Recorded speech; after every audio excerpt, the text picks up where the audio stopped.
தமிழ்நாட்டில் கூட்டணி ஆட்சிதான் அமையும் என்று மத்திய அமைச்சர் அமித்ஷா மீண்டும் திட்டவட்டமாக தெரிவித்திருக்கும் நிலையில் பெரும்பான்மையுடன் வெற்றி பெற்று அதிமுக ஆட்சி அமைக்கும் என அதிமுக பொதுச் செயலாளர் எடப்பாடி பழனிசாமி கூறியுள்ளார்.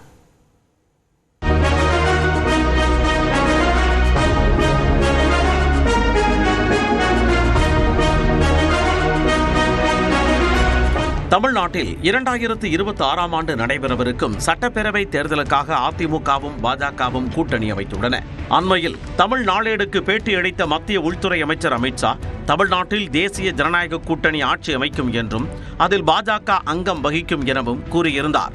ஆனால் கள்ளக்குறிச்சி மாவட்டம் உளுந்தூர்பேட்டையில் நடைபெற்ற பொதுக்கூட்டத்தில் பேசிய எடப்பாடி பழனிசாமி 2026ஆம் ஆண்டு சட்டமன்ற தேர்தலில் அதிமுக தனி பெரும்பான்மையுடன் ஆட்சி அமைக்கும் என்றார். இந்நிலையில் ஆங்கில நாளிதழ் ஒன்றுக்கு பேட்டி அளித்துள்ள மத்திய அமைச்சர் அமித்ஷா தங்கள் கூட்டணி வென்றால் தமிழ்நாட்டில் கூட்டணி ஆட்சி அமையும் என்று மீண்டும் திட்டவட்டமாக தெரிவித்துள்ளார். அதாவது தேசிய ஜனநாயக கூட்டணி வெற்றி பெற்றால் அந்த அரசில் பாஜக அங்கம் வகிக்குமா என்ற கேள்விக்கு ஆம் என்று அமித்ஷா பதிலளித்துள்ளார். கூட்டணி ஆட்சி குறித்து அமித்ஷா கூறியதே தங்களுக்கு வேத வாக்கு என்று மத்திய இணையமைச்சர் எல் முருகன் தெரிவித்துள்ளார். அமித்ஷாஜி சொல்றதுக்கு நான் என்ன இன்டர்பிரேட் பண்ணுமா என்ன? அமித்ஷாஜி என்ன சொல்றாங்களோ அதை நம்ம அப்படியே எடுத்துக்கிறோம். ஆனால் புதுச்சேரியில் பேட்டியளித்த அதிமுக பொதுச் செயலாளர் எடப்பாடி பழனிசாமி தனி பெரும்பான்மையுடன் வெற்றி பெற்று அதிமுக ஆட்சி அமைக்கும் என்றார். ஏங்க நான் தான் தெளிவா சொல்லிட்டேனே, பெரும்பான்மையுடன் அதிமுக வெற்றி பெற்று ஆட்சி அமைக்கும். அமித்ஷா, எடப்பாடி பழனிசாமி ஆகியோரில் யார் சொல்வது ஏற்பது என்று கேள்வி எழுப்பியுள்ள மூத்த பத்திரிகையாளர் பிரியன் கூட்டணி ஆட்சி விவகாரத்தில் தெளிவான முடிவை அறிவிக்காமல் எடப்பாடி பழனிசாமி சுற்றுப்பயணம் மேற்கொள்வதில் பயனிருக்காது என்றும் கூறியுள்ளார். மக்கள் ஏன் அஇஅதிமுக பாஜக கூட்டணி ஓட்டு போடணும்?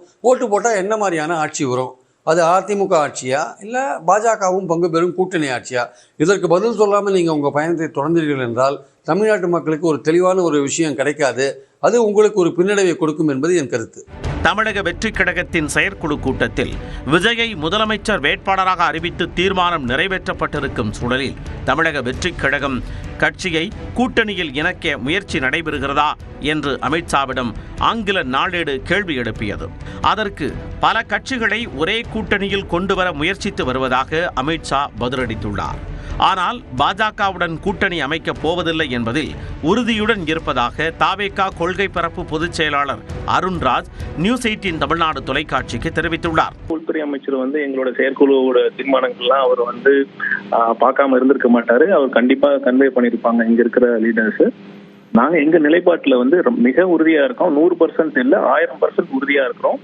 கண்டிப்பாக எங்கள் கொள்கை எதிரியுடன் எந்தவித நேர்முகமோ மறைமுக கூட்டணியோ ஒரு அண்டர்ஸ்டாண்டிங்கோ கண்டிப்பா எப்பொழுதும் இருக்காது. தேசிய ஜனநாயக கூட்டணிக்குள் தாவேகாவை கொண்டு வர பேச்சுவார்த்தை நடத்தப்பட்டு வருவதாக மூத்த பத்திரிகையாளர் கோலாகல ஸ்ரீனிவாஸ் தெரிவித்துள்ளார். அரசியலுக்கு அப்பாற்பட்ட ஆனால் இரண்டு தரப்புக்கும் பொதுவான ஒரு நிபுணர், ஒரு எக்ஸ்பர்ட் ஒருத்தர் அதற்காக பாடுபட்டு கொண்டிருக்கிறார். விஜய் தரப்புல தொகுதி அளவில் கூட எந்த பிரச்சனையும் இல்லை. விஜயனுடைய ஒரு 1 பாயிண்ட் அஜெண்டா ஒன்று இருக்குது, ஒரு முக்கியமான டிமாண்ட் ஒன்று இருக்குது. ஒருவேளை அவருடைய டிமாண்ட் ஏற்கப்பட்டு விட்டால் அடுத்த நாளே கூட என்டிஏவுக்குள் விஜய் வருவதற்கான அறிவிப்பு வெளியாகலாம்.